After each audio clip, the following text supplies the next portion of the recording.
সে একবার নষ্ট হয়ে গেছে, সে তো সংসার করতে চাইতেছে না, সে আবারও সেই ছেলেগুলো আবার কক্সবাজার শারীরিক সম্পর্ক করতেছে। মানুষ মনে করতে হিরো আলমী খারাপ, হঠাৎ করে দেখি বৈশাখী টিভি ওদের চলাফেরা একটা ফুটেজ ছাড়ছে, বৈশাখী টিভি ফুটেজ আমি আগে দেখতে পারি। দেখার পরে আমি খবর তোমরা কই করছে, আমরা ম্যাক করছে আমি হলে বসুন্ধরা, রিয়া করছে আমি বাসায়, আমি হ্যাঁ সে কথা বলতেছে।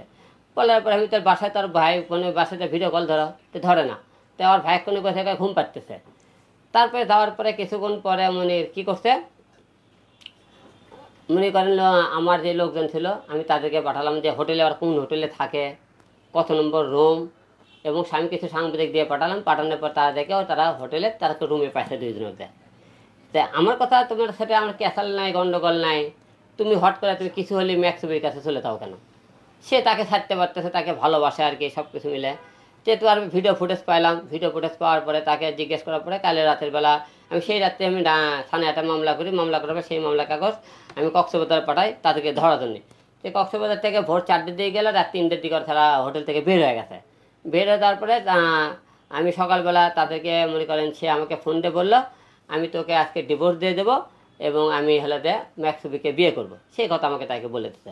বলার পরে তারপরে মনে করেন তারা সে হোটেলে ছিল, তাকে অন্তরঙ্গে কিছু ভিডিও তাদের মনে করেন সে তাকে চুমো খাইতেছে, সে জড়িয়ে ধরতেছে। তারপরে মনে করেন হলে তাকে বলতে সে দেখ সে তোর থেকে কত স্মার্ট দেখছিস, তাকে তোর সাথে যায় আমার, তা অনেক কিছু মনে তাকে জান টান বলে আমাকে তাকে অনেকে সে ভিডিও ফুটেছে, অডিও আপনারা আমার নিয়ে যায়নি, দেখবেন আপনারা।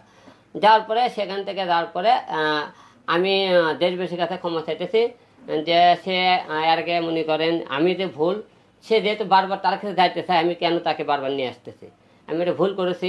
সে তো সংসার করতে চাইতেছে না, সে কিছু হলে তার কাছে যাইতে চাইতেছে, তাহলে ডিভোর্স তো তারই দেওয়া উচিত, আমি কেন দেবো, ঠিক নাকি?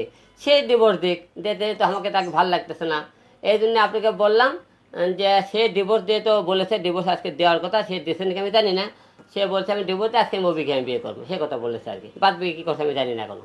সে একবার নষ্ট হয়ে গেছে, নষ্ট তো নাই হবে, সে একবার শারীরিক সম্পর্ক করলো, মিলেমিশা করবে, আমি তাকে কিন্তু নিয়ে আসতে সুযোগ দিলাম একবার, সে আবারও সেই ছেলেগুলো আবার কক্সবাজার শারীরিক সম্পর্ক করতেছে।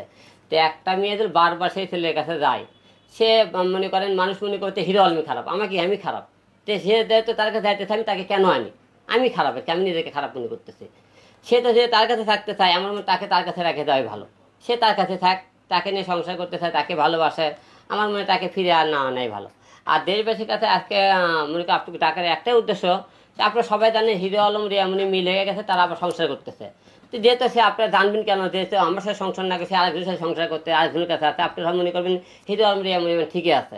এই জন্য আপনাকে আজকে ডাকে বললাম, সে কিন্তু আমার সাথে নাই, সে এখন বর্তমানে আরেকজনের সাথে আছে, সে তাকে নিয়ে সংসার করতে চায় আর কি। আপনি আর ফিরে আনতেছেন না এরকম? না, আমি ফিরে আনার জন্য তো অনেক চেষ্টা করেছি, না আর আনতে চাই না, কারণ যেহেতু মনে করেন আনার পরও সে বারবার সে আমাকে বলে আমি তোমাকে ভালোবাসি, সে আমি আড়ালে গেলে সে তার সাথে যোগাযোগ করে, তা সেই ভালোবাসা আমি আর দরকার পড়ে না।